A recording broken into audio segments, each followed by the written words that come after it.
le like, déclenche bel et bien un mécanisme physiologique.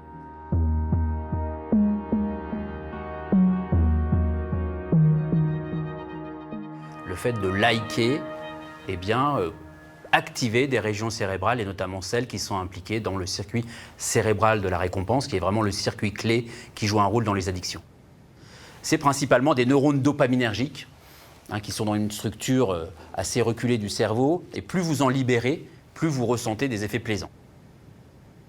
Donc être sur les réseaux, liker, ou savoir qu'on like ces images, ou même liker les images des autres, ça active les centres du plaisir, ça procure du plaisir. Et donc on comprend mieux pourquoi ça donne envie d'y retourner, de répéter ce comportement. Pour garantir sa popularité et ainsi nourrir son bonheur, un utilisateur a donc tout intérêt à magnifier sa vie, quitte à la mettre en scène.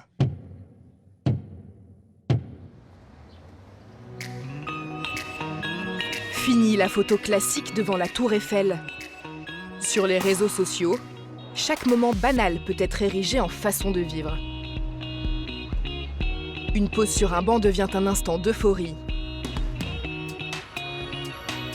Un Paris-Brest, un chef-d'œuvre. Et chacun peut transformer sa réalité selon ses envies et ses outils. Il suffit du bon cadre, du bon filtre et du bon slogan. Tous ces artifices n'ont qu'un but, afficher un bonheur absolu. Je m'appelle Marie, j'ai 22 ans et j'ai 4922 abonnés sur Instagram. Généralement, je vais poster plus des photos mode, beauté et lifestyle. J'aime poster un peu de tout, un peu mon univers. Principalement, c'est beaucoup de mode, donc on me voit souvent sur les réseaux.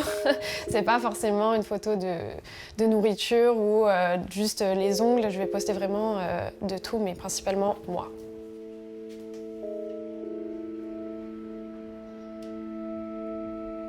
Pour gagner de nouveaux abonnés, Marie se métamorphose. Ce qu'elle montre, c'est une autre.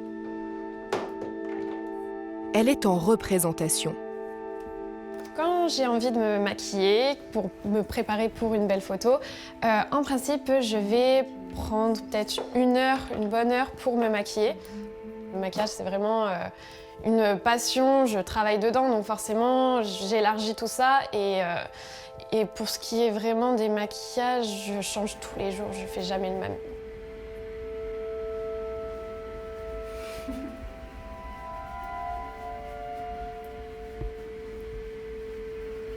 Sur les réseaux sociaux, chacun peut s'inventer une nouvelle image, se façonner un masque, jouer un rôle et le perfectionner jour après jour.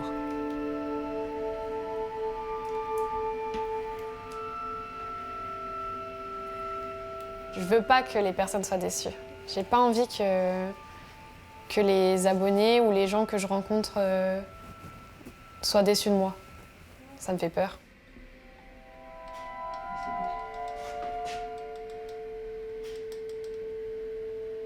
En 3 ans, la nouvelle version de Marie a conquis près de 5000 personnes.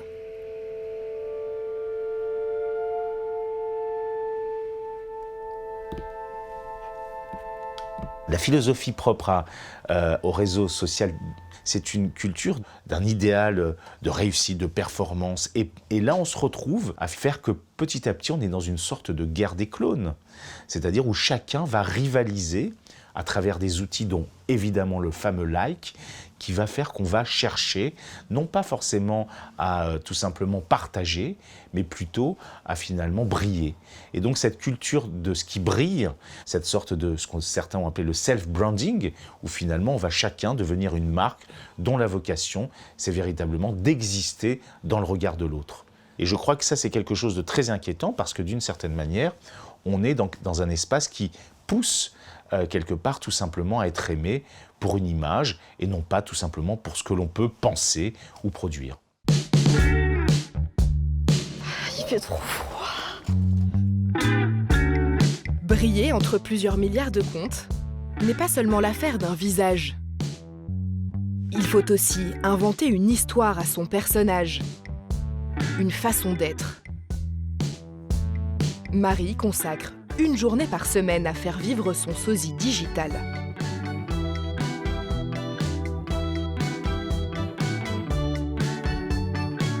On va reprendre une rue où on voit la Tour Eiffel de travers. Ouais, histoire de faire un peu très bobo parisien.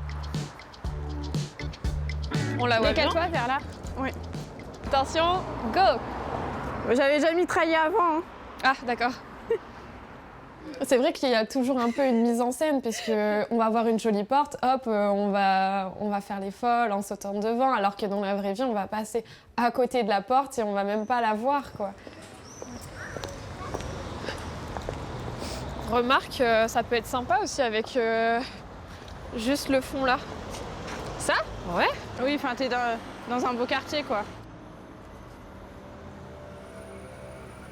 La représentation du bonheur serait une vie réussie, avec des amis, un bon boulot, une bonne famille, un esprit sain dans un corps sain.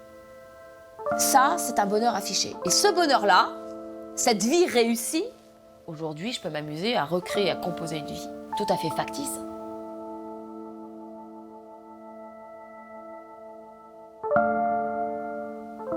À la montrer au regard de l'autre, sans rien posséder, en montant quelque chose de tout à fait faux.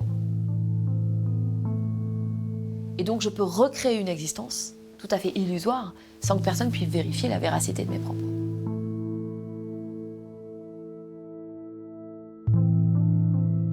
Et donc là, on peut rentrer sur quelque chose qui peut devenir un peu plus dangereux. Sur 200 photos, Marie ne sélectionne qu'un seul cliché. Le cliché.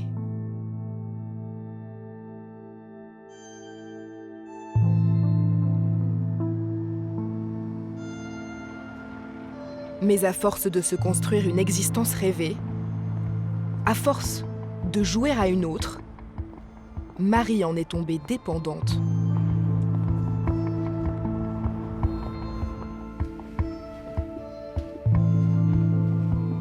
J'ai pas l'habitude de me montrer démaquillée, j'aime pas spécialement ça. Là, aujourd'hui, c'est clairement une mise à nu pour moi.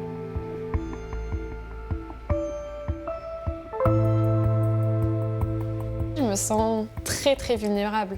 Là, c'est moi en fait, c'est la personne la plus naturelle possible. On pourra pas, il n'y a pas de strass, il n'y a pas de paillettes, donc en fait j'ai peur du jugement. Et quand le masque se fissure, loin des réseaux sociaux, les failles ressurgissent.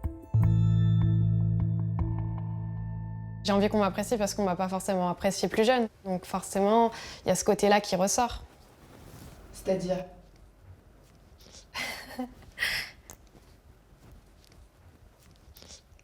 Pardon. Désolée. C'est super dur en fait. Parce qu'on a juste envie, c'est d'être gentil, d'avoir des amis. C'est trop bête quand on dit ça comme ça. C'est vrai qu'on a juste envie d'avoir des amis. Et quand t'es plus jeune et que t'as zéro, mais vraiment zéro ami, c'est super dur. Donc évidemment, j'ai envie qu'on m'apprécie sur les réseaux sociaux parce que c'est ce que je recherche. Vraiment qu'on me valide presque. Le bonheur numérique est une invention, c'est-à-dire que c'est l'idée que, au fond, l'être humain va mal, et donc on va lui proposer un espace où il va être heureux, un espace où il va pouvoir s'épanouir, avoir des relations faciles, où finalement il va être valorisé. Et donc, au fond, on pourrait se dire que plus l'être humain est malheureux dans sa propre vie, plus il va rechercher dans les réseaux sociaux un bonheur, mais comme vous l'avez bien saisi, qui n'a pas forcément d'effet dans la vie réelle. Plus nous paraissons heureux, plus nous sommes likés. Et plus nous sommes likés, plus nous sommes heureux. Une spirale infernale, quitte à se perdre.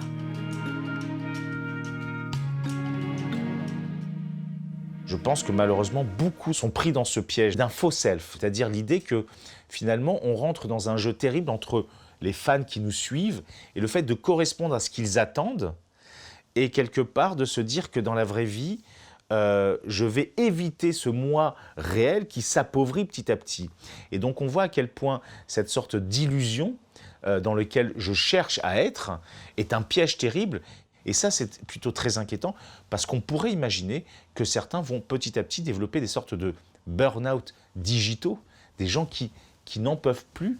À force d'être cet autre qui n'est pas soi, on peut s'effondrer. Notre rencontre avec Marie l'a amenée à une prise de conscience. Sur son compte Instagram, désormais, elle s'assume.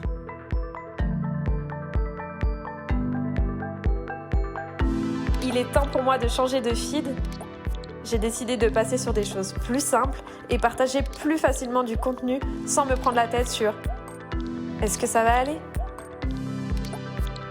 Stop.